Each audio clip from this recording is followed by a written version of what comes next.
अस्सलाम वालेकुम जी। आज जैसे आपको पता है कि इंडिया और पाकिस्तान का हाई वोल्टेज मुकाबला है और सब लोग अपनी अपनी राय दे रहे हैं कि इंडिया जीतेगा या पाकिस्तान जीतेगा।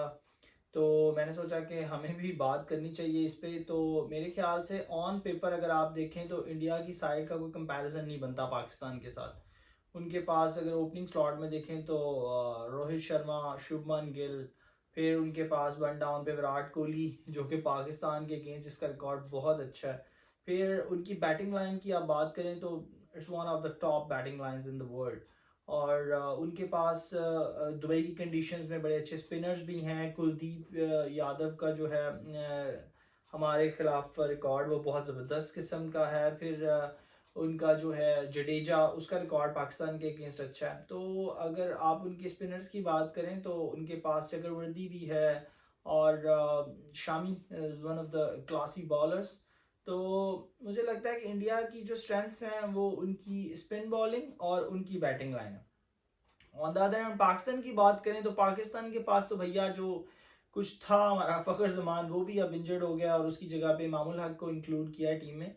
लेकिन ऐसे बड़े टूर्नामेंट्स में सम टाइम ये चीज़ें आपके लिए अच्छी भी साबित होती हैं क्योंकि फ़खर गया है, इमाम आया है, टीम एक तरह से अनसेटल्ड है। इस मैच में इमामुल हक के साथ ओपनिंग जो है वो बाबर आजम नहीं करेंगे। बाबर आजम वन डाउन पे आएंगे और उसके बाद पाकिस्तान की स्ट्रेंथ की बात करें तो पाकिस्तान की स्ट्रेंथ हमेशा से उनकी फास्ट बॉलिंग रही है। और मुझे कहीं ना कहीं लगता है कि दुबई की पिच पे जो है वो फास्ट बॉलिंग काम करेगी क्योंकि स्टार्ट में जो है वो मूवमेंट मिलती है दुबई की पिच पे।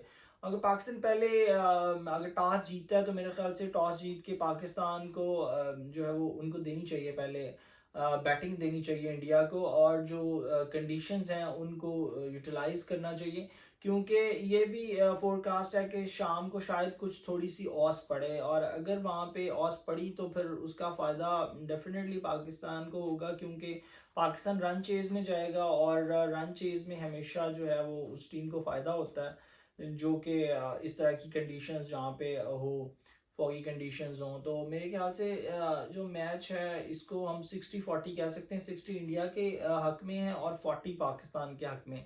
लेकिन कुछ कहा नहीं जा सकता इस तरह के बड़े गेम्स में जहाँ पे टेम्पो हाई होता है। अगर एक छोटी सी गलती आपने की तो आपके हाथ से मैच जो है वो लूज हो सकता है। तो पाकिस्तान की भी उतने ही चांसेस हैं जितने इंडिया के हैं। बल्कि मैं इस मैच में पाकिस्तान को फेवरेट इसलिए कहूँगा कि पाकिस्तान के ऊपर कोई प्रेशर नहीं है।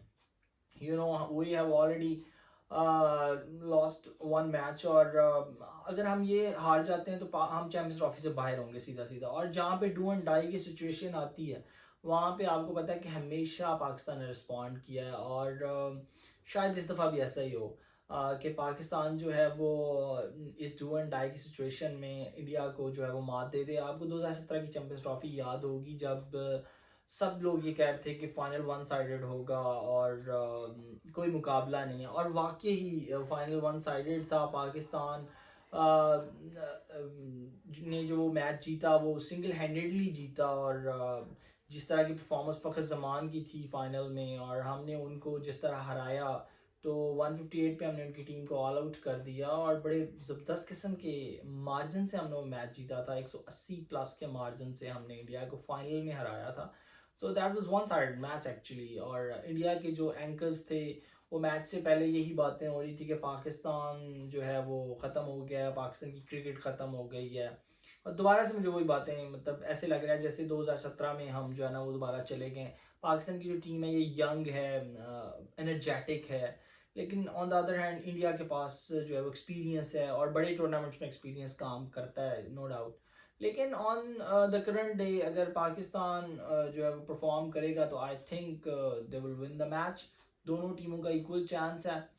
आपकी इस बारे में क्या राय है मुझे कमेंट सेक्शन में ज़रूर बताइएगा और देखते रहिएगा cricket with Zulqarnain. Thank you.